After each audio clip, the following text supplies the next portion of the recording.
ఈ రోజున హిందూ సమాజం అంతా తలదించుకునేలా ఒక గౌరవమైన పదవిలో ఉంటూ కూడా ఆయన చేసినటువంటి పనులు, ఆయన ప్రవర్తించినటువంటి తీరు ఎప్పుడైతే సోషల్ మీడియా వేదికగా కావచ్చు, మీడియా పరంగా కావచ్చు బయటకు వచ్చి అందరికీ తెలిసిందో అప్పటి నుంచి ఇంత గౌరవమైన పదవిలో ఉండి ఇవా ఈయన చేసే పనులు, ఇదా ఈయన వ్యవహరించే తీరు అనుకుంటూ ఈ రోజున హిందూ సమాజం అంతా తలదించుకునేటువంటి పరిస్థితిలో ఉంది.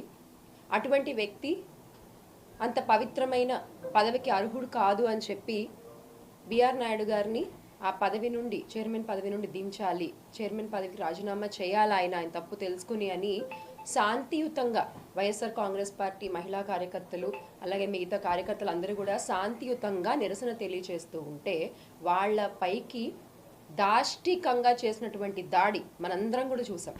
ఇప్పుడున్న అక్క వాళ్ళందరూ కూడా ఇక్కడే ఉన్నారు. వీళ్ళందరినీ కూడా మీద పడి రక్కేసి రక్తం వచ్చేలాగా మొహాల మీద అలాగే కొట్టి దాడులు చేసి, ఇక్కడ ఇంతకీ విషయం ఏంటంటే బాధితుల్ని తీసుకెళ్లి అరెస్ట్ చేశారు.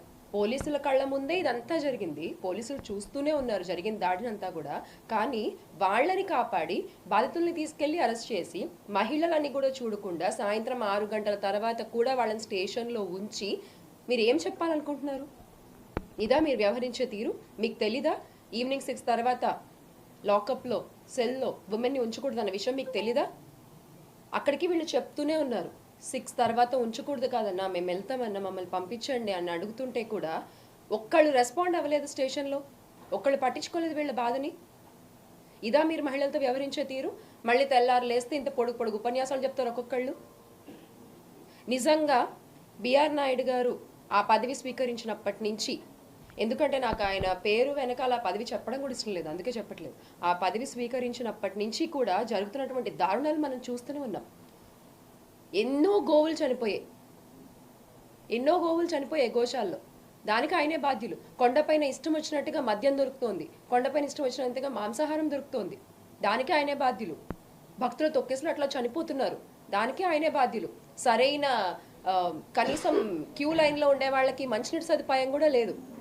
మనం చూస్తూనే ఉన్న వీడియోలు సోషల్ మీడియాలో వస్తూ ఉన్నాయి కదా, మేము ఇంతసేపటి నుంచి గంటల తరబడి ఉన్నాం, కనీసం పట్టించుకునే వాళ్ళు లేరు, ఇదివరకు ఇలా ఉండేది కాదు అని భక్తులే మొరపెట్టుకున్నటువంటి పరిస్థితి ఈ రోజున కొండపైన చూస్తే.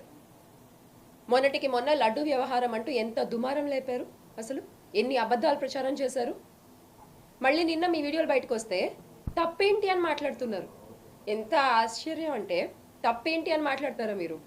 అంటే ఇదే ప్రశ్న రేపు పొద్దున మీడియా మిత్రులు కానీ ఎవరన్నా వెళ్ళి అడిగితే కూడా ఆయన ఇదే చెప్తారేమో, అవును లడ్డూపై అబద్ధాలు చెప్పాం తప్పేంటి, అవును మహిళలపై మేము రక్తాలు వచ్చేలాగా కొట్టాం తప్పేంటి, అవును కొండపై మాంసాహారం దొరుకుతోంది తప్పేంటి, మందు దొరుకుతోంది తప్పేంటి, భక్తులు చనిపోతారు తొక్కిసలాట్లో తప్పేంటి అని బిఆర్ నాయుడు గారు అడుగుతారేమో అన్ని. ఇలా కాదు కదండి మీరు సమాధానం చెప్పాల్సింది. మీరు దీనికి నైతికత వ్యవహరించాలి, బాధ్యత తీసుకోవాలి. ఖచ్చితంగా మీరు చేసేటువంటి అన్యాయాలన్నీ కూడా భూమన కరుణాకర్ రెడ్డి గారి ఆధ్వర్యంలో, భూమన అమ్నయ్య గారి ఆధ్వర్యంలో ప్రతిరోజు కూడా మీరు మర్చిపోయినా మీరు చేసినటువంటి తప్పులు ఆ స్వామి వీళ్ళిద్దరి ద్వారా ప్రజలకు తెలియజేసేటువంటి కార్యక్రమం తీసుకున్నారు అని మా అందరికీ ఇప్పటికీ అర్థమైంది, భక్తులందరికీ ఇప్పుడే అర్థమైంది. ఎందుకంటే ఏ రోజైతే మీరు స్వామి ప్రసాదంలో వేలు పెట్టారో అప్పటి నుంచి మీ పతనం మొదలైంది. అది ఏ స్థాయికి మీరు పడిపోతారు అనేది 2029లో చూసుకుందాం. అప్పటి వరకు కూడా ఆ స్వామి ఆశీస్సులు, హిందూ మత పెద్దల ఆశీస్సులు, ప్రజల ఆశీస్సులు అన్నీ కూడా భూమన కరుణాకర్ రెడ్డి గారిపై, భూమన అమ్నయ్య గారిపై ఉంటాయి. ఇలాగే ఇంకా గట్టిగా పోరాటాలు చేస్తూనే ఉంటాం. తిరుపతి వేదికగా మీ తప్పుల్ని ప్రశ్నిస్తూనే ఉంటాము. ఖచ్చితంగా మళ్ళీ జగన్మోహన్ రెడ్డి గారు ముఖ్యమంత్రి అయ్యి అప్పుడు మీ తప్పులకి సరైన శిక్షలు మీకు వేస్తారు అని మరొకసారి మీకు గుర్తు చేస్తూ, జోహార్ YSR, make Andhra great again with Jagan అన్న. జై జగన్.